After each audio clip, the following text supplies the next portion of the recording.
ನಿಮ್ಮೆಲ್ಲರನ್ನು ಒಟ್ಟಿಗೆ ಸೇರಿಸಿರೋ ಉದ್ದೇಶ ಒಂದು ಮುಖ್ಯವಾದ ವಿಷಯ ಮಾತಾಡಬೇಕು ಅಂತ. ಮಾ, ನಮ್ಮ ಕುಟುಂಬ ಚೆನ್ನಾಗಿರ್ಬೇಕು ಅನ್ನೋದನ್ನ ಮನಸ್ಸಲ್ಲಿ ಇಟ್ಕೊಂಡು ನನಗೆ ಸರಿ ಅನ್ಸೋದನ್ನ ನಾನು ಹೇಳ್ತಾ ಇದ್ದೀನಿ. ಇದನ್ನ ನಾನು ನಿಮ್ಗೆ ಅಡ್ವೈಸ್ ಮಾಡ್ತಾ ಇದ್ದೀನಿ ಅಂತ ಯಾರು ತಿಳ್ಕೊಬೇಡಿ. ಇವನು ಮದುವೆ ಆದ್ಮೇಲೆ ಮನೆಯಲ್ಲಿ ಏನೇನೋ ಸಮಸ್ಯೆಗಳು ನಡೆದೋದು. ಒಬ್ಬರನ್ನೊಬ್ಬರು ಅರ್ಥ ಮಾಡ್ಕೊಳ್ದೆ ನಾನಾ ನೀನಾ ಅಂತ ಏನೇನೋ ನಡೆದೋದು. ಇನ್ಮೇಲೆ ಹಾಗೇನು ನಡಿಬಾರ್ದಮ್ಮ. ತಪ್ಪು ನನ್ನಿಂದನ, ನಿನ್ನಿಂದನ, ನಾನ್ ದೊಡ್ಡನ, ಇವನ್ ದೊಡ್ಡನ, ನನ್ ತಪ್ಪ ಇವನ್ ತಪ್ಪ ಅಂತ ಬೂತ್ ಕನ್ನಡಿ ಹಿಡ್ಕೊಂಡು ಹುಡ್ಕೋದನ್ನ ಬಿಟ್ಬಿಡ್ಬೇಕಮ್ಮ. ಒಂದೇ ಮನೆಯಲ್ಲಿ ಎಲ್ರು ಒಬ್ಬರಿಗೊಬ್ರು ಒತ್ತಾಸೆಯಾಗಿ ಅನುಸರಿಸ್ಕೊಂಡು ಹೋದ್ರೆ ಕುಟುಂಬ ಚೆನ್ನಾಗಿರುತ್ತೆ. ಇದೇ ನನ್ನ ಅನಿಸಿಕೆ.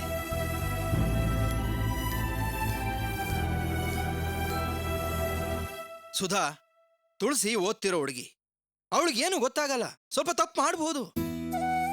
ಗೊತ್ತಿಲ್ಲದೆ ತಪ್ಪು ಮಾಡಿದ್ರೆ ನೀನೇ ಅವಳಿಗೆ ಹೇಳ್ಕೊಡ್ಬೇಕು. ನೀವಿಬ್ರು ಜೊತೆಗಿದ್ರೆ ಯಾವ ಸಮಸ್ಯೆನೂ ಬರಲ್ಲ. ಅರ್ಥ ಆಯ್ತಾ? ಸರಿ ರೀ, ನಂಗೆಲ್ಲ ಅರ್ಥ ಆಯ್ತು. ಹಾಗೆ ಕ್ಯಾತೆ ತೆಗಿಯೋದು, ಕದ್ದು ಕೇಳೋದು, ಒಬ್ರನ್ನೊಬ್ಬನ್ನ ಎತ್ತು ಕಟ್ಟೋದು ಇದೆಲ್ಲ ನಿಂತು ಹೋದ್ರೆ ಕುಟುಂಬ ಇನ್ನೂ ಚೆನ್ನಾಗಿರುತ್ತೆ. ಈಗ್ಲೇ ಅದನ್ನೆಲ್ಲಾನು ಸೇರ್ಸಿ ಹೇಳ್ಬಿಡಿ. ಹೌದಮ್ಮ, ಸುಧಾ ಹೇಳ್ತಿರೋದು ಸರಿನೇ. ತುಳಸಿನ ಬೇರೆ ಕುಟುಂಬದ ಹೆಣ್ಣು ಅಂತ ನೀನ್ ಯಾವತ್ತೂ ನೋಡಬಾರ್ದು. ಇನ್ಮೇಲೆ ರಂಜಿತ್ಗೆ ಎಲ್ಲನೂ ತುಳಸಿನೇ. ಏಯ್, ಈಗೇನ್ ಹೇಳ್ಬೇಕು ಅಂತಿದ್ಯಾ ನೀನು? ಅಮ್ಮ ಮುಖ್ಯ ಅಲ್ಲ, ಹೆಂಡತಿನೇ ಮುಖ್ಯ ಅಂತ ಹೇಳ್ತಾ ಇದೀಯಾ? ಅದೇ ತಾನೇ ನೀನ್ ಹೇಳ್ತಾ ಇರೋದು? ಇಲ್ಲಿ ತನಕ ನೀನೊಬ್ನೇ ಹೆಂಡತಿ ಗುಲಾಮ ಆಗಿದ್ದೆ, ಈಗ ಅವನು ಹಾಗೆ ಆಗ್ಬೇಕು ಅಂತ ಹೇಳ್ತಿದ್ಯಾ? ನಿಮ್ಗೆಲ್ಲ ಹೆಂಡತಿನೇ ಮುಖ್ಯ ಆದ್ರೆ ಹಾಗೆ ಇದ್ಬಿಡ್ರು, ನನಗೇನು? ಒಂದು ಮಾತಮ್ಮ, ಹೆಂಡತಿ ಆದವಳು ಗಂಡ ಮಕ್ಕಳಿಗೋಸ್ಕರ ದುಡಿತಾ ಇದ್ದಾಳೆ, ಅವ್ರ ಏಳಿಗೆಗೋಸ್ಕರ ಒಳ್ಳೇದ್ ಮಾಡ್ತಿದ್ದಾಳೆ ಅಂದ್ರೆ ಗುಲಾಮ ಆಗೋದ್ರಲ್ಲಿ ತಪ್ಪಿಲ್ಲ. ಹೌದು ಕಣೋ, ಏನೂ ತಪ್ಪಿಲ್ಲ. ಏನೋ ನೀನು ಮೂರು ಬಿಟ್ಟವ್ರ ತರ ಮಾತಾಡ್ತಿದ್ಯಲ್ಲೋ? ಊರಲ್ಲಿರೋ ಎಲ್ರು ಕುಟುಂಬದಲ್ಲೂ ಎಲ್ರು ಹೆಂಡತಿರ್ ಗುಲಾಮ್ರಾಗೆ ಬದುಕ್ತಾ ಇದಾರೇನೋ?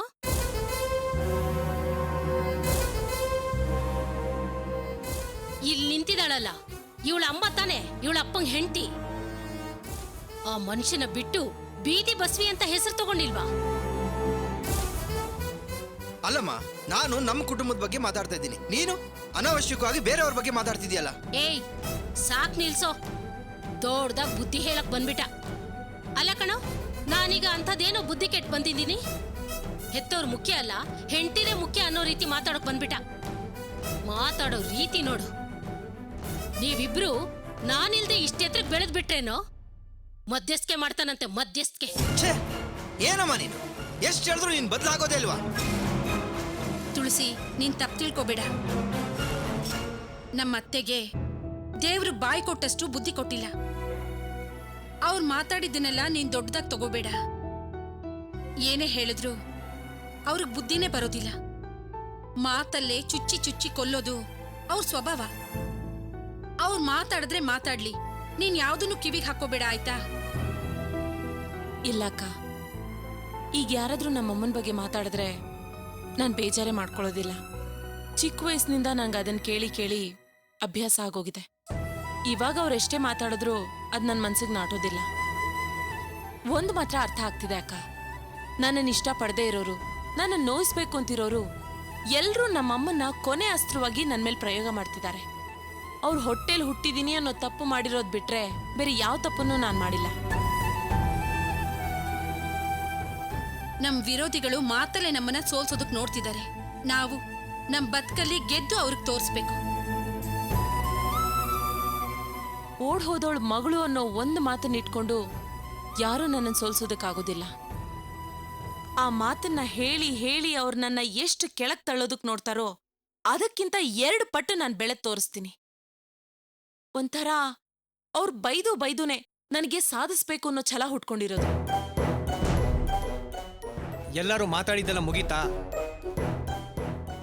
ನಾನು ಸ್ವಲ್ಪ ಮಾತಾಡಬೇಕು.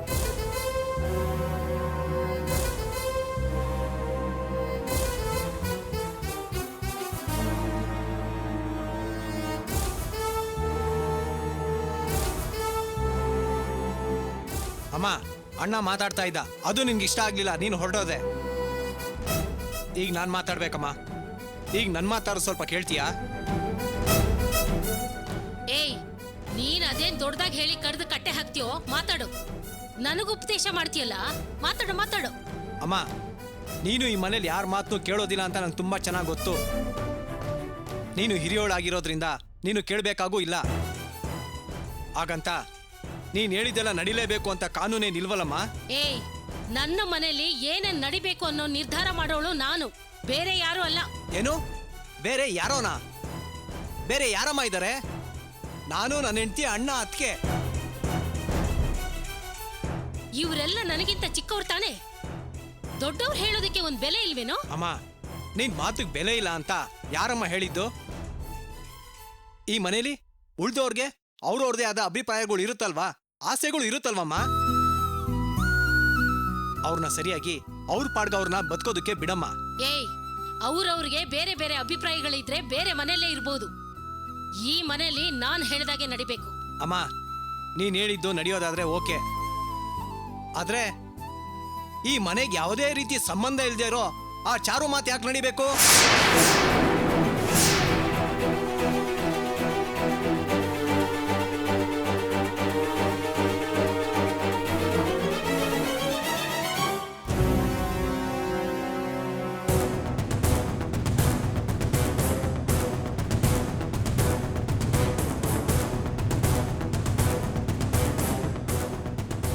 ಏನಂದೆ? ಚಾರುನಾ? ಅವಳ ಮಾತು ಇಲ್ಲೇನೋ ನಡೀತಾ ಇದೆ. ಅಮ್ಮ, ಜಾಸ್ತಿ ನಾಟಕ ಆಡ್ಬೇಡ. ನನ್ಗೇನು ಗೊತ್ತಿಲ್ಲ ಅಂತ ಅನ್ಕೋಬೇಡ. ಚಾರುನ ಈ ಮನೆಗೆ ಸೊಸೆಯಾಗಿ ತರಬೇಕು ಅಂತ ತಾನೇ ನೀನ್ ಅನ್ಕೊಂಡಿದ್ದು?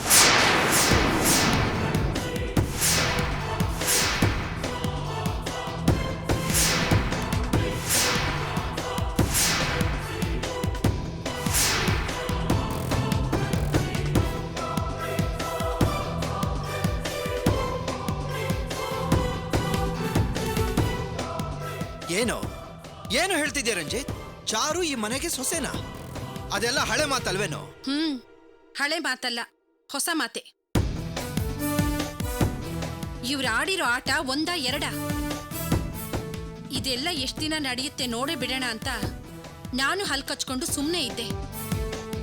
ಒಂದ್ ವೇಳೆ ನಾನು ಆಗ್ಲೇ ಹೇಳಿದ್ರು ಯಾರು ನನ್ನ ಮಾತನ್ನ ನಂಬ್ತಾ ಇರ್ಲಿಲ್ಲ.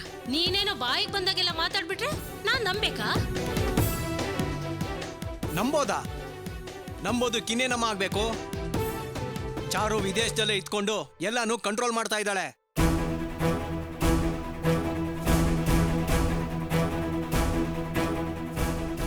ನಾನು ಸಾಲದಲ್ಲಿ ಬಿದ್ದು ಒದ್ದಾಡ್ಬೇಕು. ಅದರಿಂದ ನನ್ನ ಮತ್ತೆ ತುಳಸಿ ನಡುವೆ ಮನಸ್ತಾಪ ಬರಬೇಕು. ಆಮೇಲೆ ತುಳಸಿನ ಮನೆ ಬಿಟ್ಟು ಹೊರಗಡೆ ಹೊರಡಿಸ್ಬೇಕು.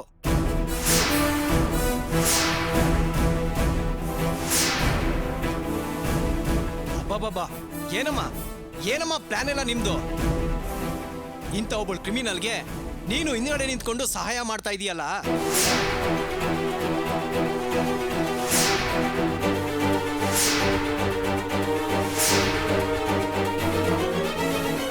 ಏಯ್, ಇದನ್ನೆಲ್ಲ ನಿನ್ಗೆ ಯಾರು ಹೇಳ್ದವ್ರು?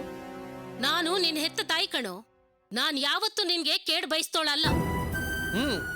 ನನ್ಗೆಲ್ಲ ಗೊತ್ತಮ್ಮ.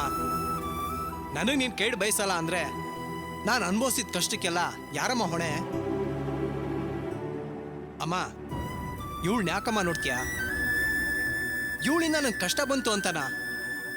ಇಲ್ಲಮ್ಮ, ನಾನು ಕಷ್ಟದಲ್ಲಿದ್ದಾಗ ನನಗೆ ಸಾಂತ್ವನ ಹೇಳ್ದೋಳು ಇವಳು. ನನ್ನ ಕಷ್ಟದಲ್ಲಿ ಭಾಗಿಯಾದೋಳು ಇವಳು. ನಮ್ಮ ಮನೆಯವರೆಲ್ಲ ಒಂದಾಗಿರ್ಬೇಕು, ಆದ್ರೆ ಎಷ್ಟೇ ಕಷ್ಟ ಬಂದ್ರೂ ನಾನು ಅಲ್ಕಚ್ಕೊಂಡು ಸಹಿಸ್ಕೊಂಡಿರ್ತೀನಿ ಅಂತ ನನಗೆ ಒತ್ತಾಯ ಮಾಡಿ ಕರ್ಕೊಂಬಂದೋಳು ಇವಳು. ಒಡೆದೋಗಿರೋ ಮನ್ಸನ್ನ ಒಂದ್ ಮಾಡಬೇಕು ಅಂತ ಪ್ರಯತ್ನ ಪಟ್ಟೋಳೆ ಇವಳು. ಆದ್ರೆ ನೀನು ಈಗಲೂ ನೀನೇನಮ್ಮ ಹೇಳ್ದೆ? ನಿನ್ ಮಾತು ಕೇಳ್ಕೊಂಡು ಇರೋರು ಇರ್ಲಿ, ಇಲ್ದೇ ಇರೋರು ಮನೆ ಬಿಟ್ಟು ಹೋಗ್ಲಿ ಅಂತ ಹೇಳ್ದೆ ಅಲ್ವಾ? ಹೌದು ಕಣೋ, ನಾನು ಇರೋದೇ ಹೀಗೆ. ನಿನಗೆ ನನ್ನ ಆಸೆಗಿಂತಲೂ ನಿನ್ ಬದುಕೆ ಮುಖ್ಯ. ಅದಕ್ಕೆ ಇವಳನ್ ಮದ್ವೆ ಆಗಿದ್ಯಾ. ಹಾಗೆ ನನಗೆ ನನ್ನ ಬದುಕು ಮುಖ್ಯ. ನೀನು ಇವಳನ್ನ ಇಲ್ಲಿ ಕರ್ಕೊಂಡು ಬಂದು ಒಂದು ದಿನಾನೂ ಆಗ್ಲಿಲ್ಲ. ಆಗ್ಲೇ ಇವಳ ಮುಂದೆನೆ ನನಗೆ ಅವಮಾನ ಮಾಡ್ತಿದ್ಯಾ? ಇಷ್ಟೆಲ್ಲ ಅವಮಾನ ಸಹಿಸ್ಕೊಂಡು ನಾನು ನಿಮ್ ಜೊತೆ ಇರ್ಬೇಕಾ? ಮನ್ಸಲ್ಲಿರೋ ನೋವುಗಳನ್ನೆಲ್ಲ ಮರ್ತು ಹೊಡೆದೋಗಿರೋ ಮನೆನ ಒಂದ್ ಮಾಡ್ಬೇಕು ಅಂತ ಅನ್ಕೊಂಡ್ರೆ ನೀನೆಲ್ಲಾನು ಅವಮಾನ ಅಂತ ಅನ್ಕೋತಾ ಇದೀಯಲ್ಲಮ್ಮ. ನೀನು ನಮ್ ಜೊತೆಗೆ ಇರೋದಕ್ಕೆ ಇಷ್ಟ ಇಲ್ಲ ಅಂದ್ರೆ ನಾವು ವಾಪಸ್ ನಮ್ ಚಿಕ್ಕ ಮನೆಗೆ ಹೋಗ್ತೀವಮ್ಮ. ಬಾ ತುಳ್ಸಿ ಹೋಗೋಣ. ಏಯ್ ನಿಂತ್ಕೊಳ್ಳೋ ಒಂದ್ ನಿಮಿಷ. ನೀನು ನಮ್ಮನ್ ಬಿಟ್ಟು ಬೇರೆ ಇರ್ಬೇಕು ಅಂದ್ರೆ ಅದು ನಿನ್ನಿಷ್ಟ. ಆದ್ರೆ ಹೋಗೋದಕ್ಕೂ ಮುಂಚೆ ನನ್ನ ಮೇಲೆ ಅಪವಾದ ಹೊರಿಸಿ ಹೋಗ್ಬೇಡ. ಅಪವಾದನ? ನಿನ್ಗೆ ನಾನು ಹೇಳಿದ್ರೆ ನಂಬಿಕೆ ಬರೋದಿಲ್ಲ ಅಲ್ಲಮ್ಮ. ಇರುವ ನಿಮಿಷ.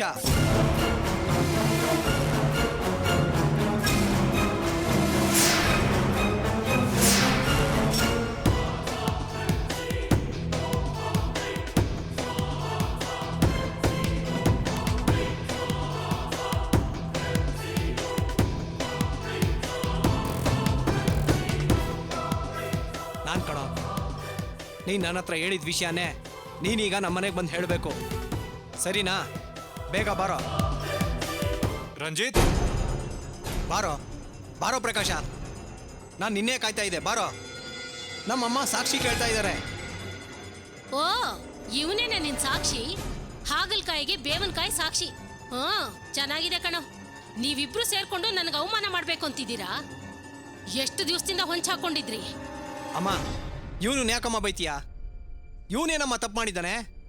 ಮಾಡಿರೋದೆಲ್ಲ ನೀನಮ್ಮ. ಏ ಪ್ರಕಾಶ, ಹೇಳೋ, ಚಾರು ಏನೇನ್ ಮಾಡಿದ್ಲು ಅಂತ ಹೇಳೋ. ಹೇಳೋ ಪ್ರಕಾಶ. ಹೌದಮ್ಮ, ರಂಜಿತ್ನ ಸಾಲದಲ್ಲಿ ಸಿಗಾಕ್ಸಿ ನರಳೋ ತರ ಮಾಡಿದ್ದೆ ಚಾರು ಅಮ್ಮ.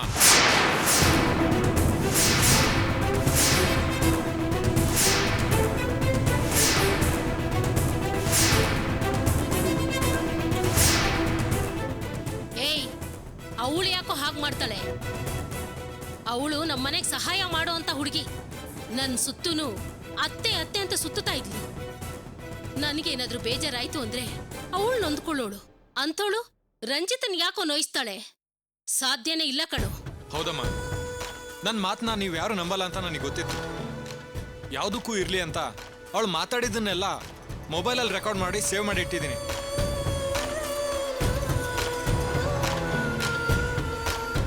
ಅವ್ರನ್ನ ಮತ್ತೆ ಸಾಲ ತಗೊಳ್ಳೋ ಹಾಗೆ ಮಾಡಿ ತುಳಸಿ ಮತ್ತೆ ಅವ್ರ ನಡುವೆ ಜಗಳ ಹುಟ್ಟಾಕಿ ಅವ್ರನ್ನ ಬೇರೆ ಮಾಡೋಣ ಅಂತ ನಾನು ಪ್ಲಾನ್ ಮಾಡಿದ್ದೆ.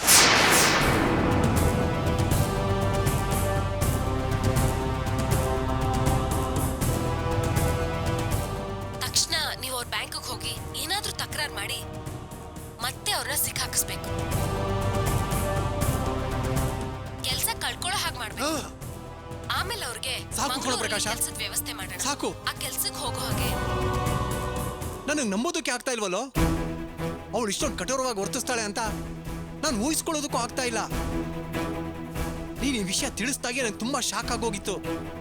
ಆದ್ರೆ ಅವಳು ಆಡಿದ್ದೆಲ್ಲ ಮಾತುಗಳನ್ನ ಕೇಳಿದಾಗ ನನ್ನ ಕಿವಿಗೆ ಕಾದು ಸೀಸ ಹಾಕ್ದಾಗ ಆಗ್ತಾ ಇದೆ ಕಣೋ. ನಿಜ ಕಣೋ ರಂಜಿತ್, ನನಗೂ ಹಾಗೆ ಆಯ್ತು. ಮೊದಲನೇ ಸರಿ ಅವಳು ಮನ್ಸಲ್ಲಿದ್ದಿದ್ದು ಹೇಳಿದಾಗ ನನಗೆ ತುಂಬಾ ಶಾಕ್ ಆಯ್ತು ಕಣೋ.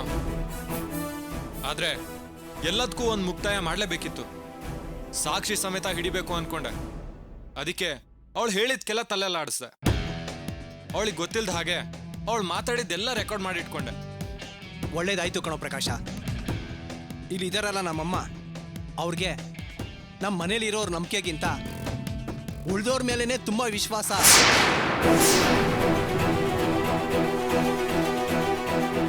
ರಂಜಿತ್, ಚಾರು ಏನಾದ್ರೂ ಮಾಡಿ ತುಳಸಿನ ಈ ಮನೆಯಿಂದ ಓಡಿಸ್ಬಿಟ್ಟು ಅವಳ ಜಾಗಕ್ಕೆ ತಾನ್ ಬರಬೇಕು ಅಂತ ತುಂಬಾ ಆಸೆ ಇತ್ತು. ಅದಕ್ಕೆ ಇದೆಲ್ಲ ಪ್ಲಾನ್ ಮಾಡಿದ್ದು. ದುರಾದೃಷ್ಟ ಅಂದ್ರೆ ನಿಮ್ಮಮ್ಮನ ಇದ್ರಲ್ಲಿ ಭಾಗಿಯಾಗ್ಬಿಟ್ರು. ಈಗ ಅದನ್ನೆಲ್ಲ ಅವಳ ಮಾತಿಂದಾನೆ ಕೇಳ್ತೀಯಾ? ಬೇಡ ಕಣೋ ಪ್ರಕಾಶ, ಅಗತ್ಯ ಇಲ್ಲ. ಇದಕ್ಕಿಂತ ಹೆಚ್ಚಾಗಿ ಬೇರೆ ಏನು ನಾನು ಕೇಳೋ ಪರಿಸ್ಥಿತಿಲಿಲ್ಲ. ಯಾರ್ಯಾರು ತಪ್ಪು ಮಾಡಿದಾರೋ ಅವ್ರವ್ರ ತಪ್ಪು ಅವ್ರವ್ರಿಗೆ ಅರ್ಥ ಆದ್ರೆ ಸಾಕು.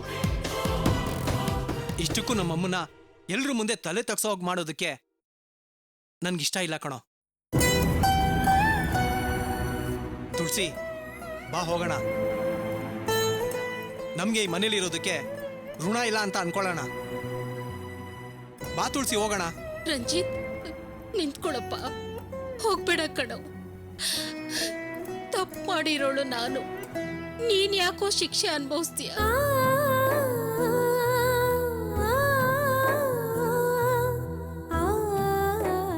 ಏನಮ್ಮ ಹೇಳ್ದೆ ನೀನು ತಪ್ಪು ಮಾಡಿದೀಯಾ? ನಾನಿದೆ ಅಮ್ಮ ಮೊದಲನೇ ಸಲಿ ನಿನ್ ಬಾಯಿಂದ ಈ ಮಾತನ್ನ ಕೇಳ್ತಾ ಇರೋದು. ನಿನ್ ಚಾರು ಜೊತೆ ಮದ್ವೆ ಆಗ್ಬೇಕು ಅಂತ ನಾನು ಆಸೆ ಪಟ್ಟೆ, ಆದ್ರೆ ಅದಾಗ್ಲಿಲ್ಲ. ನೀನು ತುಳಸಿ ಜೊತೆ ಮದ್ವೆ ಆದೆ. ಚಾರುನು ನಿನ್ ಮೇಲೆ ತುಂಬಾ ಆಸೆ ಇಟ್ಕೊಂಡಿದ್ಲು. ಇಬ್ರ ಆಸೆನೂ ಒಂದೇ ಆಗಿರ್ಬೇಕಾದ್ರೆ ನಾನು ಅವಳ ತಾಳಕ್ ತಕ್ಕ ಕುಣಿದ್ಬಿಟ್ಟೆ. ಆದ್ರೆ ಚಾರು ನಿನ್ನ ಸಾಲದ ಸುಳಿಗ್ ಸಿಕ್ಕಾಕ್ಸಿ ಒದ್ದಾಡಿಸ್ತಾ ಇದ್ದಾಳೆ ಅಂತ ನನಗ್ ಗೊತ್ತಾಗ್ಲಿಲ್ಲ ಕಣು. ಏನ್ ಶಿಕ್ಷೆ ಕೊಡ್ತೀಯೋ ಕೊಡು, ಅದಕ್ಕೂ ತಯಾರಾಗಿದ್ದೀನಿ. ಆದ್ರೆ ಮನೆ ಬಿಟ್ಟು ಮಾತ್ರ ಹೋಗ್ಬೇಡಪ್ಪ. ಅಮ್ಮ, ನೀನು ನನ್ನ ಮೇಲೆ ಪ್ರೀತಿ ತೋರಿಸ್ಬೋದು, ಆದ್ರೆ ತುಳಸಿ ನನ್ ಜೊತೆಗೇನೆ ಇರೋಳಮ್ಮ. ಅವಳು ನನ್ನವಳು. ಅವಳ ಜೊತೆ ನೀನ್ ಚೆನ್ನಾಗಿರ್ತೀಯ ಅಂತ ಏನಮ್ಮ ಗ್ಯಾರಂಟಿ? ಲೇ, ನನ್ನನ್ನೇನಷ್ಟು ಕಟುಕ್ಳು ಅಂತ ಅನ್ಕೊಂಡಿದ್ಯಾ? ನನಗ್ ನೀನ್ ಬೇಕು ಅಂದ್ಮೇಲೆ ತುಳಸಿನ ಬೇಡ ಅಂತೀನ? ಇನ್ಮೇಲೆ ತುಳಸಿನೇ ನನ್ ಸೊಸೆ ಕಣೋ.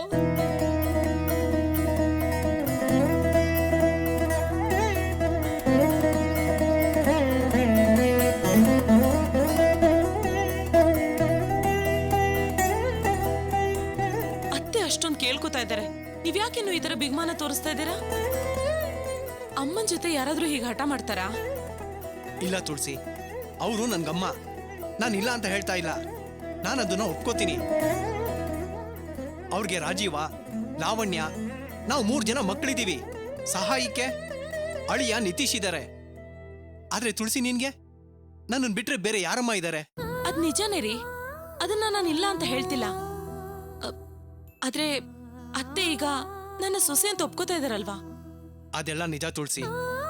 ಆದ್ರೆ ಅಮ್ಮನ್ಗೆ ಇನ್ನೊಬ್ರು ಸೊಸೆ ಇದ್ದಾರೆ. ಇಲ್ಲ ಇದಾರಲ್ಲ, ಇವ್ರ ಜೊತೆ ನಮ್ಮಮ್ಮ ಎಷ್ಟು ಚೆನ್ನಾಗಿದ್ದಾರೆ ಅಂತ ಎಲ್ರಿಗೂ ಗೊತ್ತಲ್ಲ. ಇವ್ರಿಗೆ ಅಂಗಡಿ ಇದೆ, ಸಾಕಾದಷ್ಟು ಸಂಪಾದನೆ ಮಾಡ್ತಾರೆ, ಸ್ವಂತ ಕಾಲ್ ಮೇಲೆ ನಿಂತ್ಕೊಂಡಿದ್ದಾರೆ. ಅಂತವ್ರನ್ನೇ ಸ್ವೀಕರಿಸ್ತಾ ಇರೋ ನಮ್ಮಮ್ಮ ಯಾವ್ದಕ್ಕೋಸ್ಕರ ನಿನ್ನನ್ನ ಸ್ವೀಕರಿಸ್ತಾರೆ? ಆದ್ರೂ ನಿಮ್ಮಮ್ಮ ಹೇಳಿದ್ ನಿಜಾನೇ ಅಲ್ವಾ? ಎಲ್ರೂ ಹೇಳೋದಂತಾನೆ ಇವರು ಹೇಳಿದ್ದು. ಊರೇ ನಮ್ಮಮ್ಮನ ಬಗ್ಗೆ ಕೆಟ್ಟದಾಗಿ ಬೀದಿ ಬಸ್ವಿ ಅಂತ ಮಾತಾಡ್ತಿದ್ದಾರೆ. ಅಯ್ಯೋ ತುಳಸಿ, ಹಾಗೆಲ್ಲ ಮಾತಾಡ್ಬೇಡಮ್ಮ. ಊರ್ನವ್ರು ಏನ್ ಬೇಕಾದ್ರೂ ಮಾತಾಡ್ಕೊಳ್ಳಿ, ಅದರಿಂದ ನಮ್ಗೇನಾಗ್ಬೇಕಾಗಿದೆ? ರಂಜಿತ್, ಇಲ್ಲಿ ಕೇಳು, ಇನ್ ಮುಂದೆ ತುಳಸಿ ಅನಾಥೆ ಅಲ್ಲ ಕಣೋ, ಇವಳು ನನ್ ಮಗಳು.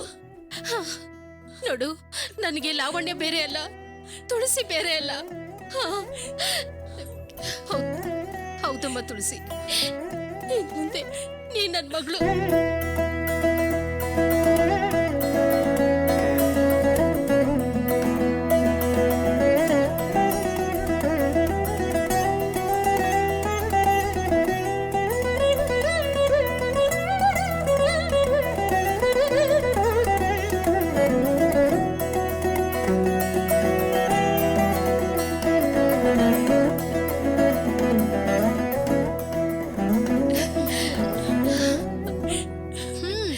ಸರಿ ಅತ್ತೆ, ನಿಮ್ಗೀಗ 2 ಗಂಡ್ಮಕ್ಳು 2 ಹೆಣ್ಮಕ್ಳು. ಆದ್ರೆ ನನ್ನನ್ ಯಾವ ಲೆಕ್ಕಕ್ಕೆ ಸೇರ್ಸ್ಕೋತೀರಾ? ಸುಧಾ, ಒಂದ್ ಕೆಲ್ಸ ಮಾಡು, ಇಲ್ಲಿ ತನಕ ನಾನ್ ನಿನಗ ಅತ್ತೆ ಆಗಿದ್ದೆ, ಇನ್ ಮುಂದೆ ನೀನ್ ನನಗ ಅತ್ತೆ ಆಗ್ಬಿಡು, ಸರಿನಾ? ಏ ತುಳಸಿ, ನೀನ್ ಎಲ್ಲಾ ಸಮಸ್ಯೆನೂ ಬಗೆಹರಿತು ಅಂತ ನೀನು ರಿಲ್ಯಾಕ್ಸ್ ಆಗ್ಬೇಡ ಅಮ್ಮ. ಇನ್ ಮುಂದೆನೆ ಎಲ್ಲ ಶುರು ಆಗೋದು.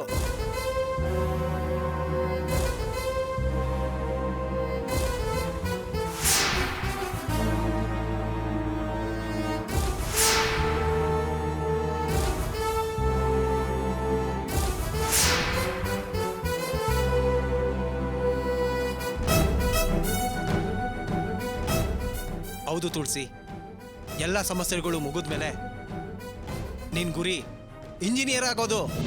ಅದು ನೀನ್ ಮರ್ತ್ಬಿಟ್ಟಿಯ. ಅದನ್ನ ನೀನು ಸಾಧಿಸ್ಲೇಬೇಕು ತುಳಸಿ. ಹೌದು ರೀ, ನಿಜ. ನಾನು ಚೆನ್ನಾಗಿ ಓದ್ಬೇಕು, ಇಂಜಿನಿಯರ್ ಆಗ್ಬೇಕು, ಒಳ್ಳೆ ಕೆಲ್ಸಕ್ಕೆ ಸೇರ್ಕೋಬೇಕು, ಚೆನ್ನಾಗಿ ಸಂಪಾದನೆ ಮಾಡ್ಬೇಕು. ನನ್ನ ಈ ಗುರಿ ಮುಟ್ಟೋ ತನಕ ಬೇರೆ ಕಡೆ ಡೈವರ್ಟ್ ಆಗೋದೇ ಇಲ್ಲ. ನನ್ ಛಲ ಸಾಧಿಸ್ತೀನಿ. ಖಂಡಿತ ತುಳಸಿ, ನೀನು ದೊಡ್ಡ ಇಂಜಿನಿಯರ್ ಆಗಮ್ಮ, ಒಳ್ಳೆ ಹೆಸರು ಮಾಡು. ನನ್ನ ಸೊಸೆ ಇಂಥವಳು ಅಂತ ಊರಲ್ಲಿ ಹೆಮ್ಮೆಯಿಂದ ಹೇಳ್ಕೊತೀನಿ. ಥ್ಯಾಂಕ್ಸ್ ಅತ್ತೆ. ಹ್ಮ್